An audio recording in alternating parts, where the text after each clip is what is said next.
Estamos de volta com Cidade Alerta e você que acompanha nosso programa tem visto que a gente fala com frequência sobre os casos de engasgo, né? A nossa equipe então preparou uma reportagem especial com duas situações.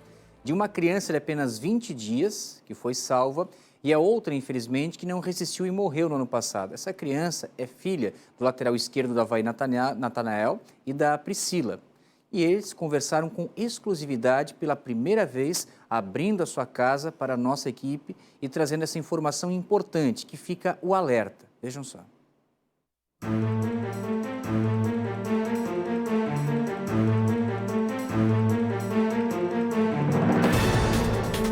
Foi preciso apenas 50 segundos para que a vida da pequena Yasmin fosse salva.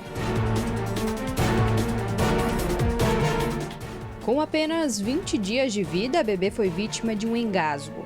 A mãe conta que fez a amamentação e colocou ela para dormir.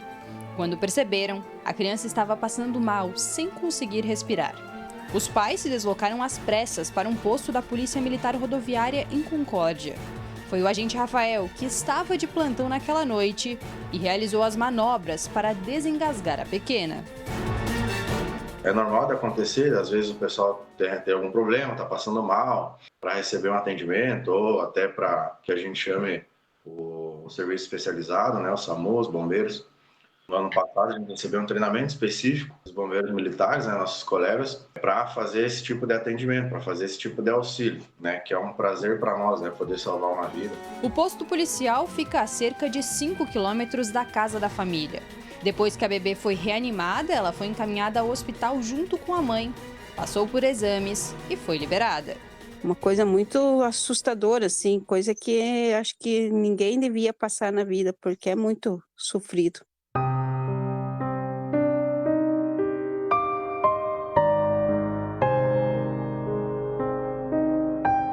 Faziam poucos dias que o João, o figurinha, tinha completado 4 anos de vida. Em uma sexta-feira que deveria ser de diversão e lazer entre ele, os pais e as 2 irmãs, se transformou em um pesadelo. Depois de passarem horas no shopping, na volta para casa, como de costume, a família passou em um mercado para comprar pão e um agrado para o pequeno. Ansioso para comer os chocolates, aqueles de confetes, João só chegou em casa e foi logo aproveitar o doce, enquanto os pais participavam de uma reunião online na mesa ao lado. Só que o sofá era virado de costa, estava de costa pra gente, o sofá era virado para o outro lado e ele estava ali comendo. Para mim, eu tenho que naquele dia, o João, ele cochilou, sabe? Ele cochilou porque ele não esboçou nada, não teve nenhuma reação. Todas as vezes que ele assistia ali os desenhos e tudo ali na TV, ele deitava ali, da mesma forma que ele deitava de ladinho, estava até no alto, né, que ele colocava o travesseirinho e ficava deitadinho ali e tal. E para mim, aquilo normal. E aí foi ali, a gente começou o vídeo chamada, né, com o pessoal. Nós estávamos ali intertidos na reunião, que assim realmente a gente não escutamos nada, porque muitas das vezes você está perto ali da pessoa, você quando engasga você consegue, né, ouvir uma tosse, daqui a pouco um choro, ou tentar se espernear, bater, né? E isso aí a gente não ouve, não conseguimos ver, e da parte dele assim não se esboçou nada disso, sabe? A família conta que a irmã mais velha do João percebeu que ele, na verdade, estava desacordado, com o corpo mole e uma coloração arroxeada. Os pais rapidamente tentaram acordar o menino e, quando perceberam que a situação era grave, saíram para pedir ajuda aos vizinhos. E aí eu gritando por socorro, socorro, socorro. Veio uma médica aposentada, veio também um senhor aposentado do Exército, que me auxiliou ali naquele momento.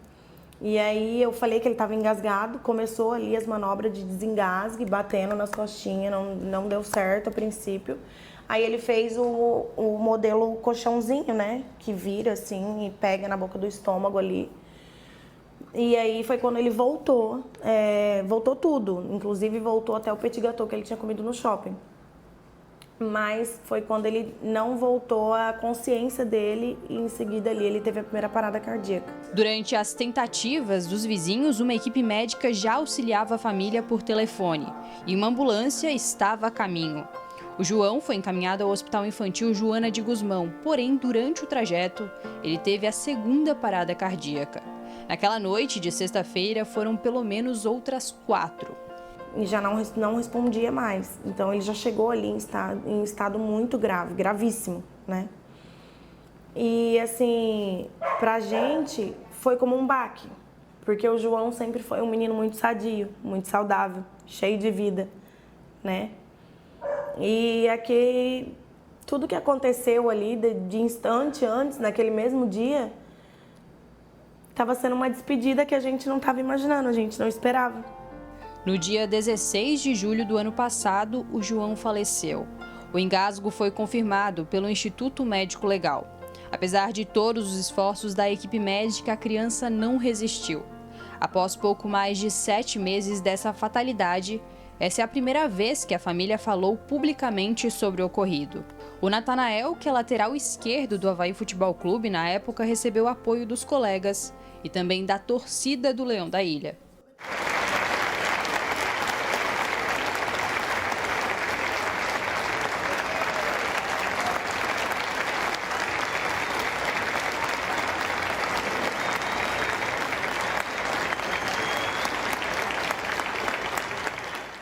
Eles me davam força lá e essa força eu conseguia passar para minha família aqui dentro de casa quando eu chegava, né? Porque foi um momento muito difícil na nossa vida e cada vez que eu chegava em casa era choro daqui, choro dali e através dessa força que eles me deram e que Deus também me deu naquele momento, eu pude ser forte e ajudar a minha família a se erguer a pouco, né? E isso é muito gratificante, assim, da minha parte, até por ter a sabedoria, né? E, igual eu falei, Deus na frente, e Deus me deu muita sabedoria naquele momento.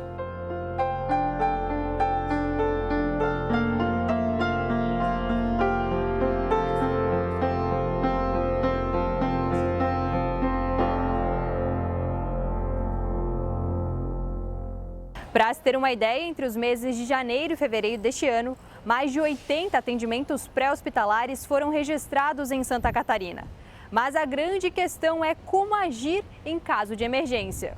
Eu acho que quando a gente fala em situação adversa, um grande segredo é a gente manter a calma.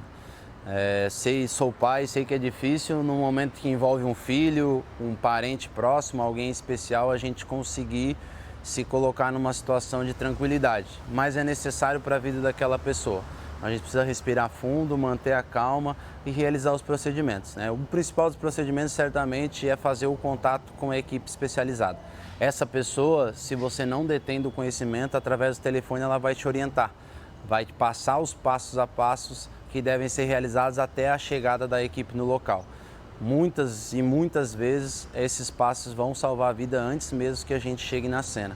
O engasgo nada mais é do que uma manifestação do organismo para expelir um alimento ou um objeto que fez um desvio durante a deglutição, ou seja, o ato de engolir. Basta que uma criança esteja brincando ou se alimentando para que isso aconteça, o que faz com que os casos se tornem cada vez mais frequentes. Em caso de engasgo, existem 2 manobras de salvamento. Nas crianças menores de 1 ano, a mais indicada é a de tapotagem. Primeiramente eu preciso, com meus 2 dedos, abrir a via aérea dele, tá? Que é algo que é importante, e eu vou repousar ele sobre o meu braço, o meu antebraço. Tá? Então, como ele vai estar molinho, ele vai estar aqui acomodado, mas essa abertura da via aérea ela é bastante importante, porque a gente quer que o corpo estranho que está ali saia, né? Então, essa via aérea a gente precisa fazer com que ela permaneça aberta.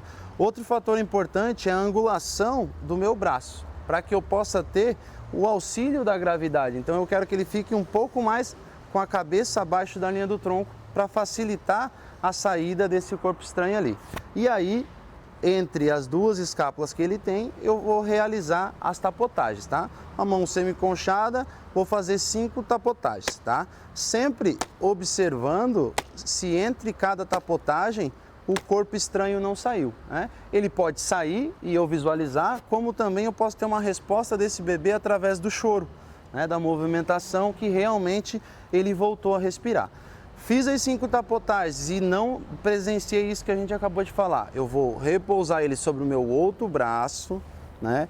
Colocar a perninha sobre, vou visualizar para ver se eu identifico esse corpo estranho. Se não identificar, né, expondo o tórax dele, erguendo a blusinha, eu vou fazer 5 compressões na linha intermamilar, tá? Um dedinho abaixo, com meus 2 dedos, indicador e médio, vou fazer 5 compressões, tá? 1, 2, né? A cada compressão eu posso verificar se há a presença do corpo estranho ou não. Não apareceu, retorno para outra posição, tá? E retorno o processo de mais 5 tapotagens. Outro fator bastante importante é que se esse bebê voltar, né? Ele vai voltar a chorar, ele vai demonstrar isso. É importante que a gente posicione ele da forma que a gente trata como posição de segurança, sobre o lado esquerdo, tá? Então eu vou repousar ele, né, sobre o lado esquerdo e aguardar a chegada do socorro. Por que aguardar? Porque é necessário, né? Como a gente fez manobras nele, a gente pode ter provocado alguma lesão. Esse corpo estranho, no ser expelido, ele pode ter causado alguma lesão. Por ele ter ficado algum período sem respirar, né? A hipóxia pode ter causado algum problema, por isso é importante a gente encaminhar para uma unidade hospitalar para que ele possa ser avaliado por um médico e realmente fazer uma busca minuciosa para ver se está realmente tudo ok. E não são apenas as crianças vítimas de engasgo. Pessoas adultas também podem precisar de socorro. Sendo por alimentos, é muito comum a gente ter um sinal universal que vai ser representado por uma pessoa que está engasgada, que é através das 2 mãos sobre o pescoço. Então, se uma pessoa fizer esse sinal para alguém, é que realmente ela está precisando de ajuda. A gente vai identificar através de tentar sair o ar, né? De ela tentar falar e não sair, de ter aquele sinal de desespero, de angústia, a gente vai conseguir perceber isso, tá? Essa obstrução, é importante que a gente fala que ela pode acontecer de 2 formas. Ela pode ser parcial, aonde vai estar passando um pouco de ar, e ela pode ser total. O que difere de uma para outra? A diferença é que se ela tiver parcialmente, tiver havendo a passagem de ar, eu não vou realizar nenhuma manobra nela. Eu vou simplesmente estimular para que ela tussa. A própria tosse vai causar uma pressão, né, positiva de dentro do organismo para tentar expelir esse objeto, né? Se a gente for fazer massagem, a gente pode estar complicando e até prejudicando ela. Então, se ela está conseguindo respirar, mesmo que parcialmente, a gente vai sempre estimular a tosse. Agora não, eu percebi que ela não está respirando, é uma obstrução total, é uma obstrução severa, como a gente fala. Eu vou pedir que ela afaste as pernas, tá? Eu vou me posicionar atrás dela, tá? Apoiando o tronco dela. Hoje, a gente também utiliza as tapotagens como a gente utiliza para as crianças no paciente adulto. A gente vai combinar as tapotagens com a manobra de compressão subdiafragmática. De que forma eu vou fazer? Apoiando o tronco dela, eu vou informar ela, vou jogar teu corpo um pouco à frente e eu vou realizar 5 tapas nas suas costas, tá? Então eu vou abrir a minha mão na linha e vou realizar os golpes, tá? 5 vezes, certo? Vou verificar se esse corpo estranho está saindo ou não, certo? Não saiu, eu vou dar início à manobra de compressão subdiafragmática. Em que posição eu vou fazer? Apoiado com a minha perna ainda entre as pernas dela. Eu vou verificar onde é que está o umbigo dessa vítima e o processo tifoide, esse ossinho que a gente tem aqui abaixo da caixa torácica. Vou fazer como se fosse um C aqui e vou posicionar a minha mão no centro dela. Eu vou fazer uma compressão forte aqui, eu não vou fazer porque é uma pessoa consciente, né? Mas a gente vai fazer essa compressão com a ideia de que a gente crie um gradiente de pressão para que esse objeto possa ser expelido. Vou ficar fazendo essas manobras até que o objeto seja expelido ou que ela perca a consciência, né? Logicamente que eu já teria solicitado o recurso adicional para vir até o local, mas se acaso ela chegar a perder a consciência, essa minha posição me possibilita fazer com que ela não sofra uma queda, né? Para auxiliar neste tipo de resgate, o Corpo de Bombeiros Militar de Santa Catarina oferece um curso online e gratuito para populares. Mas é fundamental que os procedimentos sejam feitos com o auxílio de um profissional, mesmo que por telefone. 6h34, e quem não acompanhou o começo da reportagem, daqui a pouco vai estar também no nosso portal, né? Tem que subir essa reportagem porque é um alerta fundamental, né? Para todos, não somente para os pais, crianças, como nós vimos agora no fim da reportagem, adultos também.